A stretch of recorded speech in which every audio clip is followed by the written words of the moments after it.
Thank you, ma'am.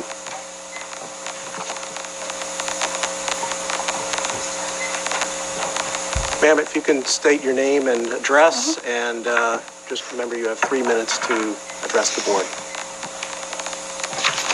Good evening, members of the board. My name is Debbie Streeter. I live at 25 Eastfield Street. I've been a para-educator in the Manchester school system for almost 33 years, 25 of those years in the town's middle schools. I love my job most of the time. If I didn't, I wouldn't be able to continue doing it because it doesn't pay well. But at least we have good insurance.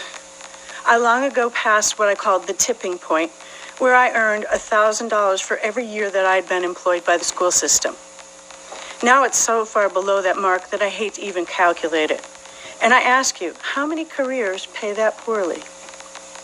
So maybe I need to back up and explain what is a paraeducator. According to current job postings, a paraeducator must have an associate's degree or 60 college credits or pass the para-pro exam. Paraeducators work with some of the most fragile students in the school system.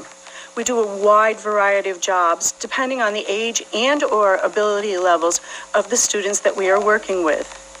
Some paras work with students who may need help with basic life skills like eating or toileting, while other paras work with students of differing learning abilities.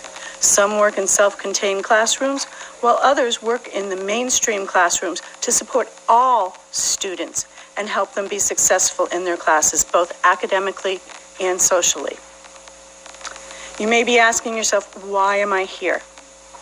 I know it sounds a little unconventional, but we're asking you to reconsider this contract and pay us more fairly.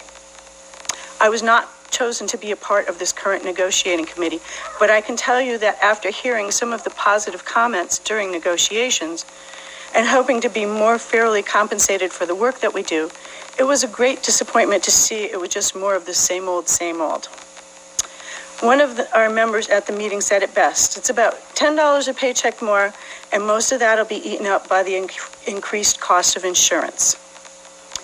This contract was barely approved by our union members. If just a few people had voted differently, we would be going to arbitration. But that probably wouldn't improve matters either. I know it's been challenging the last few years dealing with COVID, remote learning, quarantining, etc., and I don't envy the jobs of Mr. Geary, Mr. Daly, or Mr. Farrell during this time. But it seems like the trickle-down of all the different government funding seems to stop just past North School Street. We've seen administrators who spent much of their time in their offices having Google Meets get nice promotions to newly created positions. And some teachers and staff who barricaded themselves behind plexiglass shields.